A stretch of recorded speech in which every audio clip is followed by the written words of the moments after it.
Hey YouTube! So, this is the continuation of the Jim Deacon 4-parter series. Talking to Mr. Jim Deacon himself, who I will totally going to have to... I'm just going to phone up the shop and ask him what his name is, so I can put it in the credits. What a lovely guy. Seemed to quite enjoy having somebody to tell about these things. I wonder if maybe the guy was working with in the shop, I don't know if it was his son or not or something like that. Probably heard these stories quite a lot of times, so I think he quite enjoyed doing it. Look out the bit at the end of this. Was that I'll find out the exact date. He pulls out the ledger book, like written in biro from the first ever load of Jim Deacon's. I told him we should put it on eBay. I think I might have actually even said that in the video. Yeah, so just for watching and enjoy. I went to Frankfurt one year and I remember I met Dan Armstrong. Alright, yeah. Made the plexiglass ones? Yes. This was later, he made a reason called the Londoner. It wasn't called the Londoner then in my memory, but it was I've still got a bass and it's got a sliding pickup on it. Alright, yes, yes. Uh-huh. Right, a pure mahogany body and neck. And at that show, I met the guy that owned K Guitars. Alright. Of course, they were making edition guitars for Woolworths. Alright, okay. Quick edition K, right. Right. You know, and everybody was up in arms about Woolworths selling these edition guitars. But then, it was a bit like, well, somebody might buy an edition guitar to start. If they take it further, going to come into a music shop and get a real guitar. But these edition guitars are now making 80, 90 quid. No, they're worth more than that. Well, maybe. I sold one. We sold one on an eBay shop, a couple of years back, and I was surprised. I put it up for auction. Yeah. You know, and it's like... The thing is, what you do is I use the word quirky. Yes. That means that you can't intone the bridge. No, it doesn't do it. It's quirky. It's like quite sprites. Remember the ones the Sakai? You see, the sort of thin plywood, very 70s looking ones. There, well, they go for a couple £100 all the time, and they're quirky. The ones that are made out of plywood. Yeah, yes, yeah, but I mean they look like they're made out of plywood. It's like the bridge is just a bar. Yes. Actually, I bought one. It was on someone had made their own bridge, and it was basically like, the cupboard door handles you get. Yes. That was what the bridge was literally. Look at going 15 to 20 quid, and Woolies. Yeah. But if you want that vintage sound, it doesn't need to be in tune. Doesn't. Harmony guitars, there's a lot of them floating about just now, just yourself. I tell you a story about harmony guitar. Right. I worked in Cuthbertson's, and a guy came in one day with a case, and he put it down on the floor, and we had a harmony sovereign guitar sitting on a stand that sold at £79. Yeah. Right, and he said, "Are you interested in a swap?" And he opened up the case, and it was a Martin D18, and I said, "Why not?" So he walked away with the guitar, and we kept the Martin. Now, in the case was he bought it in Manny's music shop in New York. Right. At that time, I think that was the biggest music shop in the world, Yep. And he'd paid $559, but the guitar didn't play in tune. Right. It was faulty. Uh-huh. Fast forward to when Martin released their DX range of guitars, the Formica bodied ones. Yeah. Right? And they held a seminar up in Stirling, a hotel in Stirling, to launch this for Scottish dealers. So I was up there, and it just so happened they provided lunch, and I was actually just seated next to Chris Martin, who was the owner of that wee guy with curly hair and glasses. Right. And I told him the story about the guitar, and he said, when his father had the company, there were a lot of industrial unrest, and they were sabotaging the guitars, right. actually making them faulty. Putting the bridge in the wrong place, Yes. things like that. That's what happened. The slot was about a quarter of an inch too far forward, so the intonation was out. But it was easily solved. The guitar, he just filled in the bridge, re-slotted it back, it was perfect. So that was because I think I acquired that guitar, and I sold it to a guy who was in a band called Davy Pattison for about 129 quid. I always remember that, a Martin D18, And he took that guitar back to America. He's back in Scotland now, but he was quite a... Davy Pattison is quite a big guy in America. If you look him up on YouTube, a singer. But his band was called New Day, right? And of course, they I could write a book for all of this, but You should write a book, aye. They were managed by a guy called Joe McCourtney. I don't know if that name rings a bell. But Joe McCourtney is now ponytailed writer. But at that time he was just a crook, you know. And he had a bungalow in Bearsden that was producing amphetamines. Right, And he had done for it. But what he was doing, he was managing the band, this band New Day. So they were going down to play the Marquee in London. So they would pack their gear in a van along with the drugs. Oh, right, they, well. they didn't even know they were carrying them. Right. And that was a scam. You know, he would sort of move the stuff, get gigs in London, and Just move the stuff. an extra you flight know. case or hollow amps. I know Black Sabbath used to, they had an extra special speaker cabinet that used to go on tour with them, which didn't have any speakers in it. Well, there's a story about, what do you call him? He died, didn't he? Who was the what do you call it? Still doing cabaret now. In the sort of 70s, they were, you know, what's his name? Rossi. Francis Rossi. Aye, Stage Slow. Stage Slow, right. And that wee guy, the guitar player, he carried a portable, what do you call it, like DVD television thing, and that was to watch porn. Right. He was hooked on porn. Right, so he used to bring it into the hotel, you know, that was. You don't know these things. When I worked as a sound engineer, loaded for years, so I'd be around all over the place with it. We did all kinds of- really. Did Francis Rossi not lose the bit in the middle of his nose? That's really And he had to get it rebuilt because he was taking so much coke. We are taking up your time. Ah, well, it's not just a bit close. Yes, right, I would say thanks very much. It's okay, nice Oh, to meet see- you, Malky. Scott, Hello. I'm going to go with my set of strings on. I think I might need to come back and have a shot at that area PE again. That's, or see what it's like. 40 years. It's a glitzy guitar, that's for sure. I love it. I think it looks amazing. That's good. Tenor. Tenor sorted. It's not a Jim Deacon that's going on though, is it? No. Nope. What's it going on? It's going on a Squire. We don't talk about Squire, do we? Right, guys. Thanks very much. Definitely see it again, but that's good. Yeah. So what, just quickly, what's the date order then? So it's, was that first one? The first one was the block? No, first one was the right? block. The very first ones were. And that's when it was the late 80s or the early 80s? Just so it's I've making actually. a time. Sheets I've got. This is, you know, when we used to kind of load in the guitars. You know, Jim Deacon MST Strat. That's basically what you're maybe looking at, something like that. But that's 89. Okay. Right. And of course, the maybe that's not Smyra, Jim Deacon. These are the jumbos.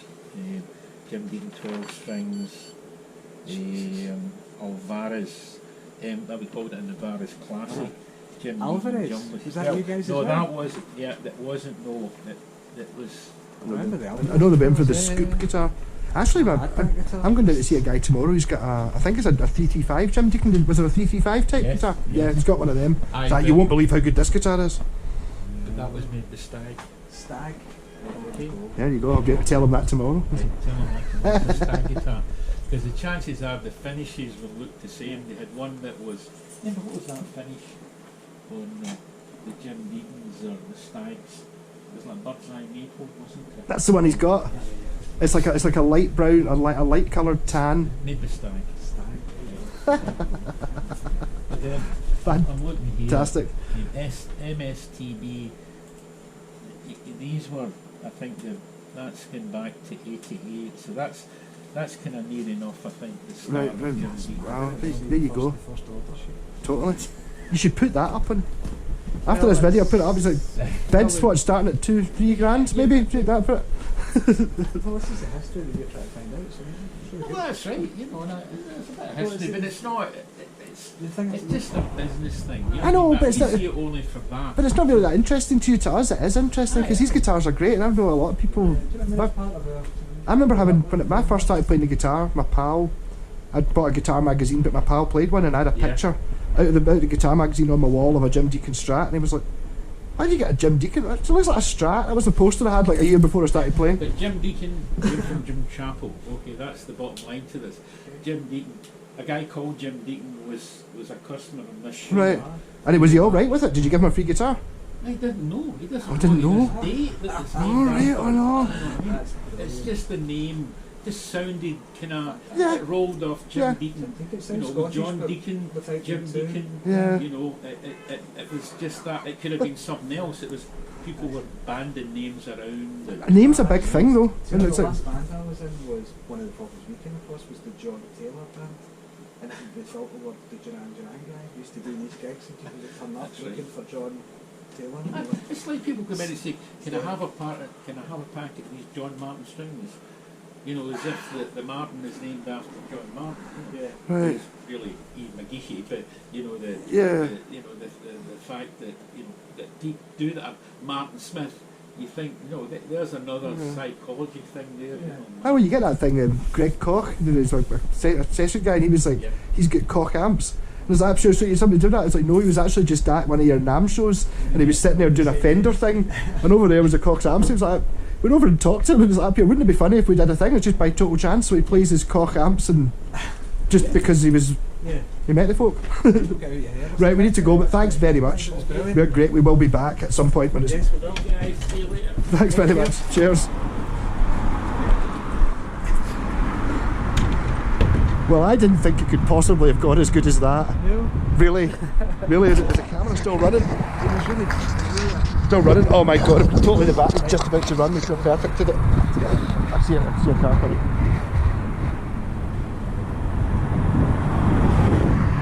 No, but it was really talking to me. I totally. I've got a camera in my head. So, alright, yes, I can see that. No. But pure overload of information. So Jim Deacon, there you go. It's like all the info. Stag guitars, I was surprised at that. Stag. I knew that, but Stag used to be. There was definitely. Some decent ones. I know, but they're now Stag. I think are owned by GHS, and they do everything. But they did get Stag guitars from the 70s in Japan. They're not really Chinese, they're actually Korean. Taiwanese. Taiwanese, sorry. Well, the first ones were. We need to try and find these block ones. Or Demon. The Demon. Yes. Demon Telecasters, green and gold. Yeah. If the man says they're good, it's like, well, Can't go wrong, I can don't know. They sitting here talking about guitars being worth money. Is it talking about the editions? Is that up here? Yeah, they go for like almost 80 quid. And it's like fucking. yeah. I'm almost at the stage of me buying it for 80 quid and doubling my money on it. That's the battery running. How can you beat it? Cheers, YouTube. Me and Scott talking to Jim Deacon himself. Never actually got his name, which is terrible. But yes, put it in the ad. Catch you later.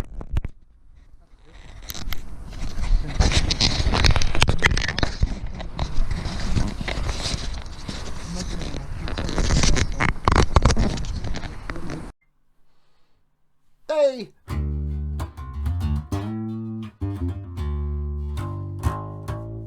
So that was the end of the 4-part mini series there I did. Not going to put them all out in one day though, because I did that with the Ibanez videos and I basically got the same amount of views I normally get with all 3 combined, rather than, so I'm going to put them out separate days, just on a purely money grabbing bastard term. Yeah, thanks so much to the guy from the shop. It was absolutely lovely. Go and check out that wee shop if you're anywhere in Glasgow, because it's totally worth it.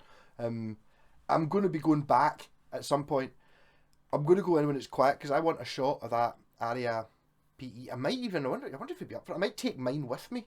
I'll clean it up, put strings on it, take mine with me, and then we'll maybe do a video in the shop, and I'll do a proper... I'm hoping I can grab a thumbnail with the front of the shop for these videos. I hope I can. If not, I'll maybe just have to drive back past it and just on a sunny day and just take a photo of it.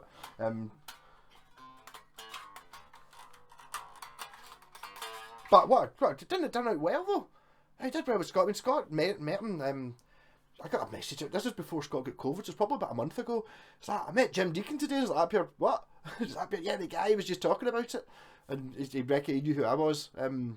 He'd heard of me, and it's like, as soon as we walked in, he was just like, all right, how's it going? And he remembered Scott. And, like, and then it just went really well. It was literally, you see, when we go in, literally what you saw there was, I know I said it edited it. When I said it edited it, what I really did was just chop it into 4 and then stick these bits of me talking. So I'm actually in some of my own videos, because obviously I'm not in these because I think maybe you see me twice when I take the GoPro off my head and go, it is working, thank fuck.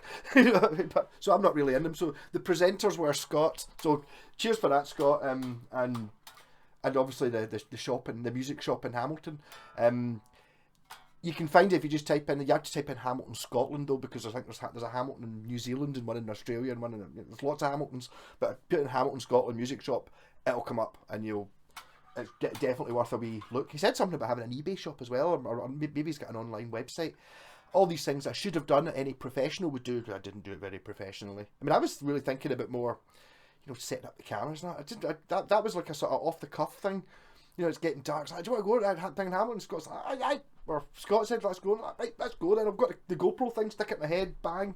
And that was literally what you saw was pretty much unedited from the second we got out the car to when we got back in the car. If you stick the them together and don't include this bit of me talking. But excellent. And the Jim Deacon stuff's awfully good. Actually, the video you saw the other day, which I probably haven't. I'm going to edit now. I've done this. I'm going to edit as well. When I was with Neon Tetrahedron, he's got a Jim Deacon 335. So you start wondering. It's going to be one of those things I'm going to start looking at just to see how many different models they had. As far as I was really aware, they were all Strats, but I mean, there's others. There's definitely others. I think it was a Stag, but then Stag sort of made some of them different. And also, it was interesting hearing about SX and all these things. And I think maybe just putting it. To be honest, at the time, it was kind of too much to take in, really. So I'm watching it going, I forgot he said that. It's like, so I think maybe just chopping it into bite-sized chunks just makes it a little bit easier to go for. And I don't think the video actually turned out that bad either. Like, okay, it's a little bit, because I've got the fisheye lens on, but he was in the shot. So it's like, that's count that as a, I was kind of sitting there like, when you do these things, just totally wing it. You're just sitting there going like, is it still recording? It's still recording, right? Is it actually just going to be recording the roof or the floor? And it's like, it's enough. So, excellent, and I will be back live-ish, because this is obviously going to be next week. I might put these out. Did I start it Christmas Day? But then I've got the thing on Boxing Day. I'll work it out. I don't know. They'll be online at some point. If they're not, if that playlist, if it's got unlisted videos in it, it just means they're not been put up yet. You have to wait till tomorrow, sort of thing. Because the playlist will be there, but it will just, if it's only got one video, well, if not, it's the fourth one. So all 4 videos will be there. Check the playlist. Rock on. Catch you later. Oh, and I thought it was interesting. There was a bit there in one of the videos when he said, Zapier, he didn't like this logo, which I'm calling the Jimi Hendrix, because it kind of looks like Jimi Hendrix's signature. He didn't like that one because it wasn't really easy to read what it was. And I was like, yeah, okay, sort of. And then when I went back up to Scott's after it, when he was making dinner, I just typed in Jim Deacon into YouTube to see what happened. And the first video that came up, which wasn't me playing one of the turquoise ones, the same as Scott's guitar, the guy's like, yeah, so I've got a Jim Dunlop. And it's like, so totally 100% proved right. It's not that easy to read. But it is, I don't know how you'd see it as Dunlop, but there you go. Rock on.